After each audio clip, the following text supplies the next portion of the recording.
Dr. Elena Vasquez stared at the transmission log scrolling across her screen, her coffee growing cold as the weight of what she was reading settled into her bones. The Andromedans had been systematic, efficient, and merciless. 17 human colonies, each one holding millions of souls, had been sterilized in the span of 3 days. The attackers had used plasma bombardment to turn entire worlds into glass, leaving no survivors, no infrastructure, nothing but barren spheres orbiting distant stars. "They didn't even take prisoners," muttered Commander Hayes, leaning over her shoulder to read the reports. Complete extermination. Women, children, elderly, everyone. Elena's fingers trembled slightly as she pulled up the final transmission from New Geneva Colony. A young girl's voice, maybe 8 years old, asking her mother why the sky was burning. The recording cut off abruptly as the plasma wave reached their shelter. "Ma'am," came a voice from across the command center. Lieutenant Park stood at attention, his face pale. "The Council has made their decision." Elena turned in her chair, dreading what she was about to hear. The Global Defense Council had been in emergency session for 18 hours, debating humanity's response to this unprecedented act of genocide. Traditional warfare was impossible.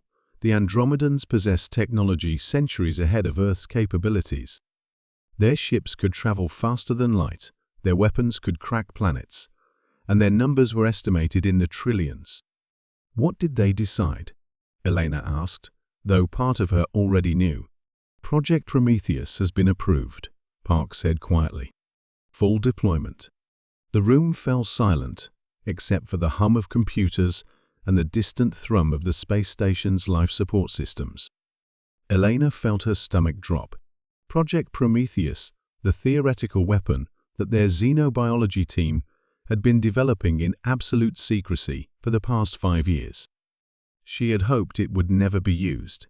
Dr. Vasquez, Commander Hayes placed a hand on her shoulder. "You're the project lead. We need your authorization codes." Elena stood slowly, her legs feeling weak. She had joined the Xenobiology Division to study alien life, to learn from it, to find ways for different species to coexist peacefully. She had never imagined her research would be weaponized into something so terrible that it made genocide look merciful by comparison. 3 hours later, Elena stood in Laboratory 7, deep in the bowels of Lunar Station. The containment unit hummed quietly. In the center of the sterile room, a simple metal cylinder, no larger than a coffee thermos. Inside that cylinder was humanity's answer to extinction, a microscopic organism that her team had engineered from samples collected during first contact with the Andromedans 15 years ago. The organism was elegant in its horrific simplicity. It was designed to target the unique neural pathways of Andromedan biology, but rather than killing them outright, it did something far more insidious. It removed their ability to feel satisfaction, contentment, or happiness, while leaving their capacity for suffering completely intact. The infected would live normal lifespans, but every moment would be filled with an inexplicable emptiness that no achievement, no pleasure, no connection could fill. "The delivery system is ready," announced Dr. Chen, her deputy project leader. "We've modified 17 probe ships to carry the payload. Each one will target a major Andromedan population center."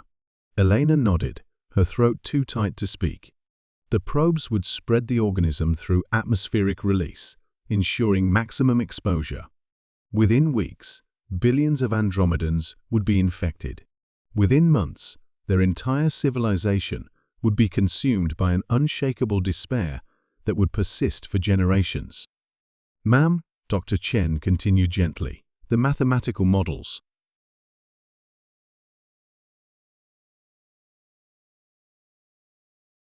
show a 97% chance of civilizational collapse within 50 years. They'll lose the will to maintain their technology, their culture, their society. Eventually, they'll lose the will to reproduce. And the 3%? Elena asked. Complete species extinction through suicide. Elena walked to the observation window overlooking the launch bay. 17 sleek probe ships sat in their cradles, each one carrying a payload that would destroy not just individual lives, but the very essence of what made life worth living for an entire species. The Andromedans would experience something worse than death. They would experience the complete absence of joy, hope, or meaning while remaining fully aware of what they had lost. She thought about the young girl from New Geneva colony, about her final moments of terror and confusion. The Andromedans had shown no mercy, had offered no chance for surrender or negotiation. They had simply decided that humanity was a threat to be eliminated and had acted with cold efficiency. Dr. Vasquez, Commander Hayes' voice crackled through the intercom. We have confirmation of 3 more colony attacks. The death toll is now at 42 million. Elena closed her eyes and pressed her palm against the cool metal of the authorization panel. When humanity had reached for the stars, they had dreamed of finding friends among the cosmic darkness.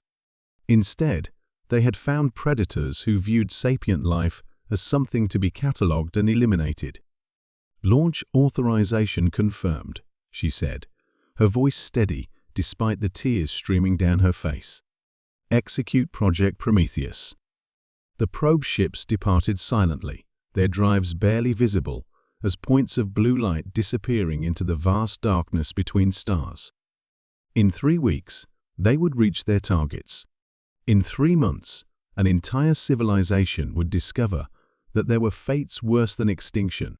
As Elena watched the last probe vanish into the void, she realized that humanity had crossed a line from which there could be no return.